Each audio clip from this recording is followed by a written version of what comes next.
there's this perception that in Hollywood that, well, I'll just say this, 80 to 90% of Screen Actor Guild's actors they make less than 30 grand a year. Okay.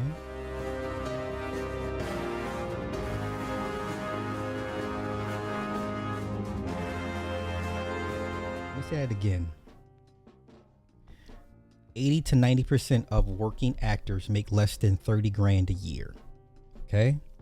And I'm saying this to say because certain actors love using the racism part, and it's like, no, Djimon Hounsou said some things. I'm like, Djimon Hounsou is not a victim of racism. He's been in some of the biggest movies ever. We'll go over his filmography and see the amounts of monies his movies have generated. But let's take a listen to this.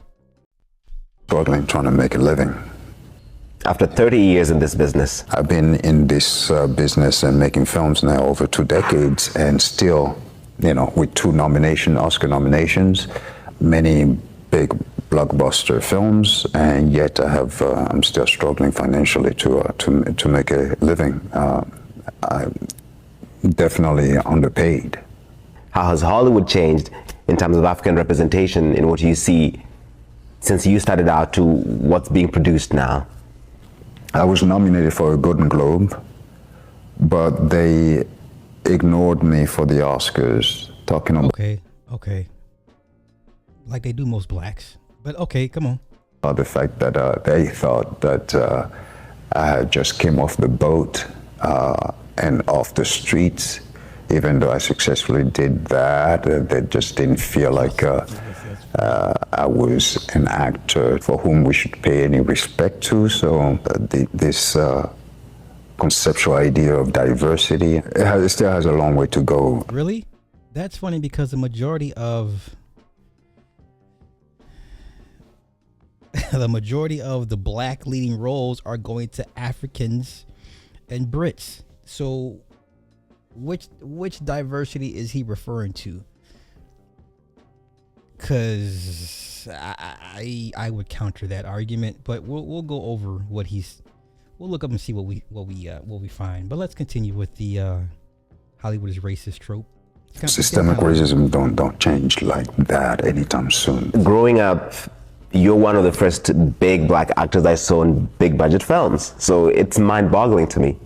But that's a sign for you that systemic racism is not something that you can deal with lightly. You have to cope with it and survive the best way you can. Okay, so when Josh Brolin comes online and says, "Hey, I didn't make any real money until American Gangster," and Josh Brolin comes, he's a nepo baby, right? His daddy was Josh Brolin. I remember the TV series Hotel on ABC years ago. John Brolin was like the man, right? So when Josh Brolin comes online and says, "Hey, I didn't make any real money until American Gangster," right? You know what? Let's just go look. Let's just go look at his discography, his filmography, because I'm starting to tire of Hollywood is racist. Okay, now what? Hollywood's racist. We got it. We heard you guys the first time. Matter of fact, Hollywood's so racist. Let me find this thread. Let's go over where's it at? Where's the little dude? Here we go. Let's get to the Hollywood is racist trope. Let's break this down, shall we? At just 7 years old, Ernest Frederick Morrison was the first black child movie star signed to a long-term contract in 1919. Okay, let's continue. He was paid $10,000 a year, making him the highest paid black actor in Hollywood at the time. Morrison was born on December 20th, 1912 to Louise and Joseph Ernest Morrison in New Orleans, Louisiana. He made his unofficial movie debut as an infant, filling in for another child that would not stop crying. He was given the name Sunshine by the crew and later went on to use the names Sunshine Sambo, Little Sambo, Sunshine Sammy, Ernie, or just Sammy? Has anyone heard of this kid? No? Let's continue. Morrison made his official movie debut in 1916 in The Soul of a Child at the age of 3. From 1917 to 1922, Morrison appeared in a series of silent films produced by Harold Lloyd, alongside then child actor Marie Osborne, produced in New York.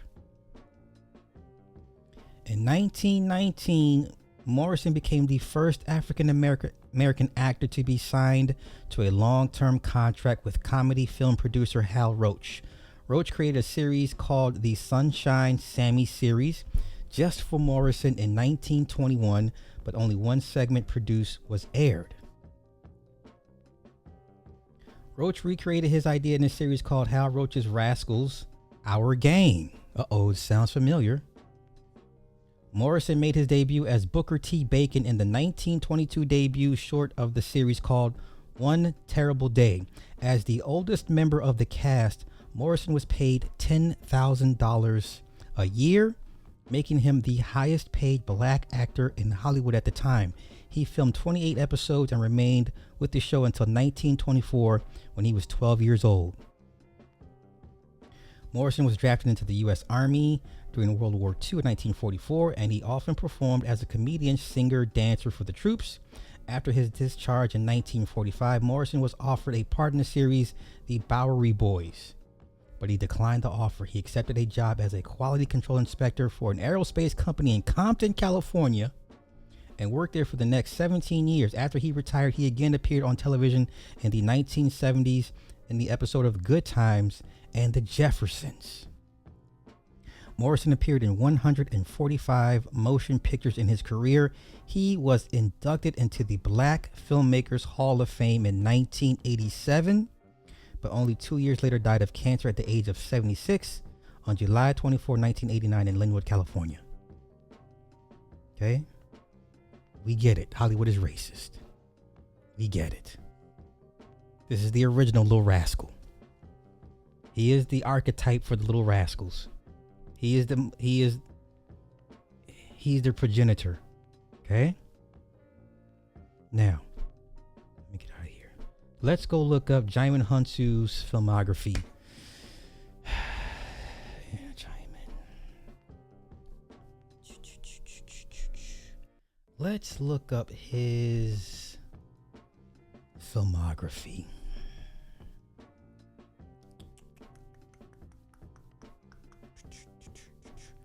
He was nominated for an Academy Award for Best Supporting Actor for Blood Diamond. It was a great film. All right. Okay. So let's go through all the movies. Yeah, he got kids with Kimura. Okay. Here we go. All right. Ready? Let's go. I first saw him in Stargate. And then his first big breakout role was Amistad and Deep Rising. Then we got the first Gladiator, right? Then we got the Four Feathers. Then we got Biker Boys, Tomb Raider, Constantine, Beauty Shop, The Island. That was a Michael Bay film, right? Blood Diamond, Never Back Down. That's a campy, like a B-list. It was a cool little karate movie. Never Back Down. He was the Muay Thai coach, right? We got Push, Tempest, Elephant White, Special Forces, Baggage Claim. It's an urban film. How to Train Your Dragon 2, Guardians of the Galaxy. He's the one that says, who? You know, man, Star-Lord. Who? Everybody's seen that meme. Seventh Son, Furious 7. Played the bad guy. The Vatican Tapes, Air, The Legend of Tarzan. That was with Skarsgård. One of them Skarsgård. Yeah, Alexander Skarsgård. Yeah. King Arthur. He was in Aquaman. That movie made $1 billion. Right? Captain Marvel. Another $1 billion movie he was in. Shazam. He played the Wizard. Charlie's Angels. A Quiet Place Part 2. The Kingsman. That was decent. Right? Paws of Fury. Black Adam. Shazam 2. Right? Gran Turismo. He played the father of the little mixed French boy. Rebel Moons 1 and 2. Zack Snyder. Rebel Moons 1 and 2. Quiet Place Day One, Beneath the Storm, Zealot, and the Monster. This man stays working, and that's just the movie credits. We didn't get to the TV credits. Beverly Hills 90210, ER, Soul Food, the series, Black Panther, Wayward Pines, okay, Invincible. He's in a video. I didn't know he was in a video game, NBA 2K, right? These are all the awards he's either been nominated or he's won. He's won Black Reel Awards. He's won Independent Spirit Awards. He's won an NAACP Image Award. He's won National Board of Review. Okay? Now, I don't know what he defines as struggling. Now, I don't know what his ancillary scale is. Ancillary is like money's after, syndication, streaming, DVD sales, stuff like that, merchandise, especially with Marvel movies, right? So I don't know what his ancillary rate is. That's between him, his agent, and the studio. Yes? Okay, better. Okay. The median income for actors is $46,000. Oh, come on, get this out of here. Get these ads out of here. The median income for actors in Hollywood, SAG-AFTRA, is $46,960. Okay, only 10% of actors in Hollywood make the $20 million mark, $10 million mark, okay? It's 10%. All right. Once again, let's see. Reports actors made a median salary of $46,960 in 2021, with the lower quartile average of $30,040, though the studios made $12 billion a year. Okay. Remember this little chick here, Mara Wilson of Matilda? She tweeted earlier this month that she began acting as an adult. She hasn't made enough money to qualify for SAG-AFTRA healthcare, thanks to streaming. Okay. Matt Damon said promo tour event for Oppenheimer that actors must make a minimum of $26,000 a year to qualify for healthcare benefits. Okay, only about 12% of union members make that money. So what we got here is the average median income of SAG actors, 46 grand a year. Out of that, only 12% make more than 26 grand to qualify for health care. Okay. Let's see here. I remember this Kamiko. She played Brooke Soso in Orange is the New Black, showed an overseas royalty check for over 40 episodes that totaled $27.30. I remember that. Okay. Emma Miles told the New Yorker she earned $20 in residuals from the show in 1 year and received only $600 in pay from her roles in Law and Order Special Victims Unit. Networks have stopped paying actors from older television show residuals as well. Eve Plum, who played Jan Brady on The Brady Bunch, said the biggest misconception is that the cast is rich off of the show, adding they aren't making any money off of it. Racism is the last thing you're worried about. Everybody's hurting. Everybody's getting jerked.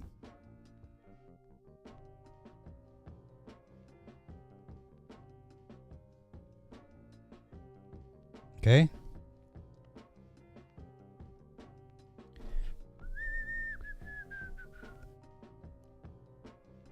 Okay.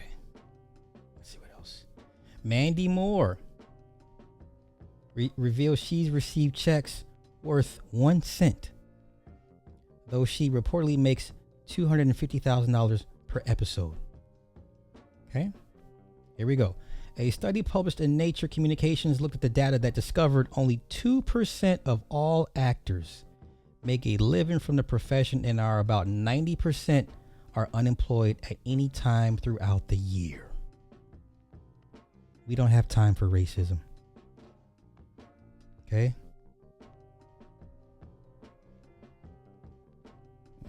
Let's see.